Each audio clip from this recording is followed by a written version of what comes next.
Hi friends, welcome back to my channel Karthika Pugar's Passion. நம்ம இன்னைக்கு ஒரு இன்ட்ரெஸ்டிங்கான ஒரு ஸ்மூதி ரெசிபி தாங்க பார்க்க போகிறோம். Avocado smoothie. நான் இதுக்கு இந்த மாதிரி கலரில் இருக்கிற அவகோடா ஃபர்ஸ்ட் நான் அது நல்ல க்ரீன் கலரில் தான் வாங்கினேன்.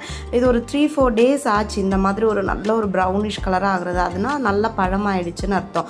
இந்த ஸ்டேஜில் நம்ம போட்டால் தான் கொஞ்சம் கசக்காமல் நல்லா ஸ்வீட்டாக இருக்கும். நான் இந்த தோல்லாம் அழகாக பீல் பண்ணியாச்சு.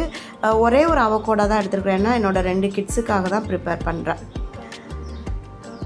அதுக்கப்புறமா நான் இதில் இந்த சின்ன கப்பில் ஒரு கப் ஆஃப் ஆர்ன மில்க் கொதிக்க வச்சு ஆர்ன மில்க் ஆட் பண்ணியிருக்கிறேன். நெக்ஸ்ட்டு நான் எக்ஸ்ட்ராவாக மில்க் மேட் கொஞ்சம் போட்டிருக்குறேங்க.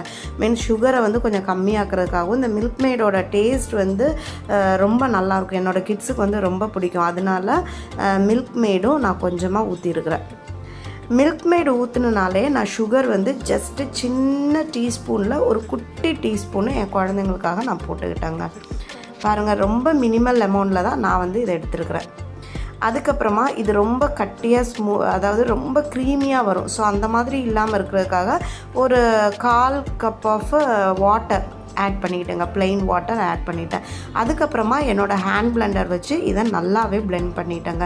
இந்த அவகோடாலாம் அவ்வளோ ஹெல்த் பெனிஃபிட் இருக்குதுங்க. மீன்ஸ் ஹெல்தி ஃபேட் இருக்குது, ஃபைபர் இருக்குது, விட்டமின்ஸ் அண்ட் மினரல்ஸ் இருக்குது. ஹார்ட்டுக்கு ரொம்பவே நல்லது.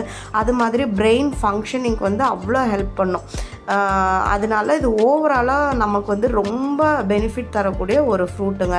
ஸோ மந்த்லி ட்வைஸ் இல்லாட்டி வீக்லி ஒன்ஸ் இந்த மாதிரி நம்ம கிட்ஸுக்கெல்லாம் கொடுக்கலாம். நம்மளுமே எடுத்துக்கிடலாங்க. இது அவ்வளோ டேஸ்ட்டாக இருந்தது. என் கிட்ஸுமே ரொம்பவே என்ஜாய் பண்ணாங்க. இந்த வீடியோ உங்களுக்கு ரொம்பவே பிடிச்சிருக்கும் நான் நம்புகிறேன். பிடிச்சிருந்தா please don't forget to like, share, subscribe and comment my channel. Thank you so much for watching my video. Stay tuned for another video. Bye friends.